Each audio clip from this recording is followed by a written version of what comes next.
Bertemu lagi dalam pembelajaran Bahasa Indonesia kelas 9 bersama saya, Citra Syadrianti Putri. Nah, pembahasan kita kali ini yaitu teks yang kedua. Bab 2 yaitu teks pidato persuasif. Nah, semoga Nana Ibu dalam keadaan sehat dan bersemangat untuk memulai pembelajaran Bahasa Indonesia.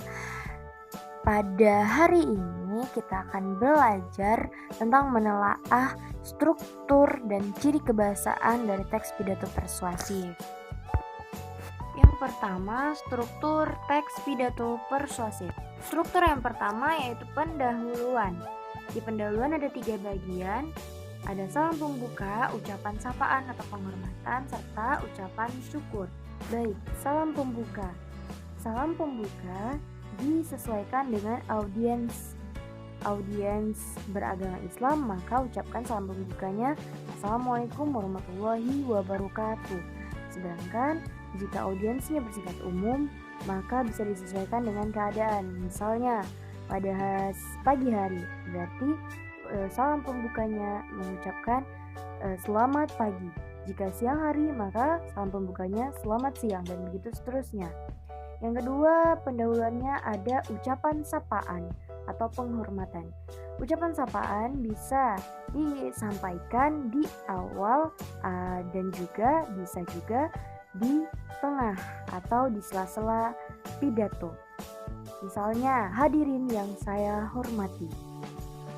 Kemudian jika ada urutan yang harus disampaikan, misal pada audiens kita terdapat kepala sekolah dan wali murid.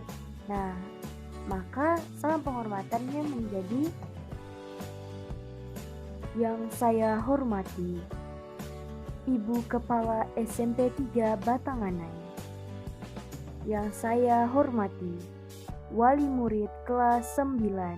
Jadi, jika ada yang harus disesuaikan urutannya, maka urutkanlah dari status maupun usianya. Selanjutnya yaitu ucapan syukur. Di ucapan syukur ini biasanya disampaikan rasa puji syukur, kemudian terima kasih ataupun pengantar dari isi pidato. Struktur teks pidato selanjutnya yang kedua yaitu isi pidato. Ini merupakan bagian inti dari pidato. Disinilah berisi pendapat, gagasan, alasan, berbagai data pendukung, dan pesan berupa imbauan atau ajakan disampaikan secara rinci pada bagian ini. Yang terakhir yaitu penutup. Di penutup ada 4 hal yang harus disampaikan. Yang pertama harapan, yang kedua permohonan maaf, yang ketiga ucapan terima kasih, dan yang terakhir salam penutup. Pada harapan ini, disinilah letak pesan atau arahan serta hal-hal yang ingin disampaikan oleh si yang berpidato terhadap pendengarnya untuk melakukan sesuatu yang disampaikan. Yang kedua permohonan maaf. Tak luput dari kesalahan karena kita adalah manusia. Saat berbicara maupun menulis pasti ada kesalahan. Yang ketiga yaitu ucapan terima kasih. Yang berpidato mengucapkan terima kasih tentunya atas perhatian dari audiensnya karena telah memperhatikan dan mau mendengarkan apa yang disampaikan oleh yang berpidato. Dan yang terakhir yaitu salam penutup. Salam penutup juga disesuaikan dengan audiens.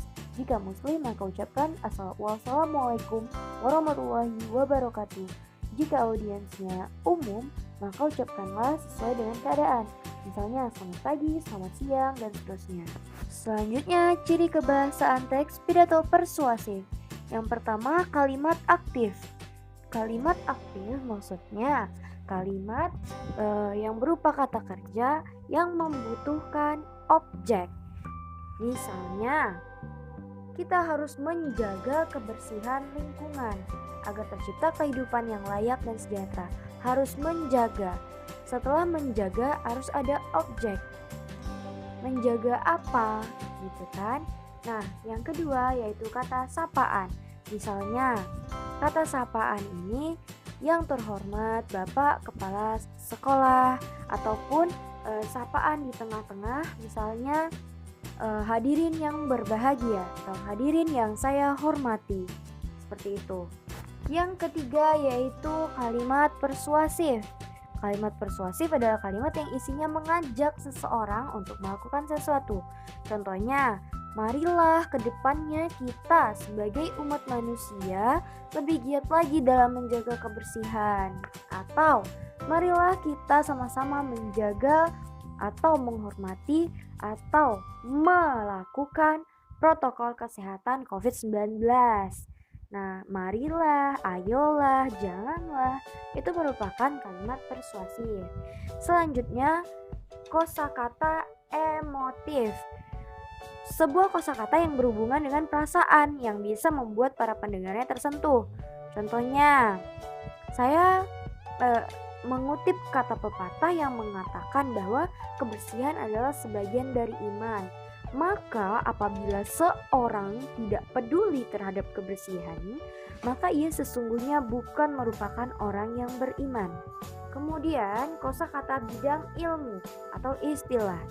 Nah, karena pidato harus bersifat objektif, tidak boleh mengada-ngada, harus sesuai dengan data dan logika, maka dari itu banyak istilah-istilah yang muncul.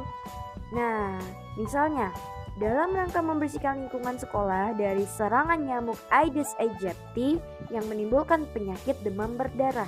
Aedes aegypti merupakan kosakata bidang ilmu atau istilah. Kemudian ada antonim dan sinonim. Nah, ini adalah persamaan kata dan lawan kata. Antonim adalah lawan kata, sinonim adalah persamaan kata. Selanjutnya, kata benda abstrak. Kata benda abstrak merupakan sebuah kata benda yang tidak ada wujudnya atau sebuah benda yang tidak bisa dilihat oleh mata. Misalnya, kita selalu diajarkan untuk menebarkan kebaikan kepada orang lain tanpa memandang suku, agama, ataupun warna kulit. Nah, untuk menebarkan kebaikan itu tidak dapat dilihat, bendanya tidak ada. Nah, menebarkan kebaikan itu yang tidak dapat dilihat, nah itulah kata benda abstrak. Nah, untuk lebih memahami lagi, anak-anak ibu minta untuk mengerjakan modul ataupun LKPD yang telah dibagikan. Selamat bekerja, semangat belajar, dan tetap jaga kesehatan. Mohon maaf atas segala kesalahan. Assalamualaikum warahmatullahi wabarakatuh.